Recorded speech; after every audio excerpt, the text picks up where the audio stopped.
જોહાર. આપણા દાહોદ જિલ્લાની અંદર થોડા સમયથી ડોમેસ્ટિક એરપોર્ટ બનવાનો મુદ્દો ખૂબ ચર્ચામાં છે. આજે વિચાર કરો કે આપણા આદિવાસી વિસ્તારના આદિવાસીઓને પાયાની સુવિધાઓ જેવી કે શિક્ષણ, સ્વાસ્થ્ય, વીજળી અને રસ્તાઓ નથી ઉપલબ્ધ. આપણે છોટાઉદેપુરના ન્યૂઝ કેટલી વાર જોઈએ છીએ કે ત્યાં રસ્તાઓના ઠેકાણા નથી. કોઈ પણ આપણી મા બહેન જ્યારે પ્રસૂતિની પીડાતી હોય ત્યારે એમને ખાટલામાં લઈ જવામાં આવે છે.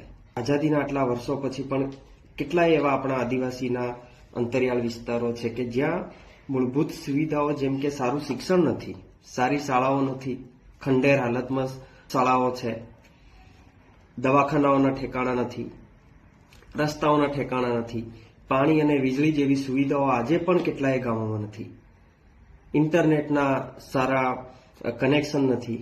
મૂળભૂત સુવિધાઓ ન હોવા છતાં આજે આદિવાસી વિસ્તારમાં એરપોર્ટ બનાવવું એ કેટલું યોગ્ય છે?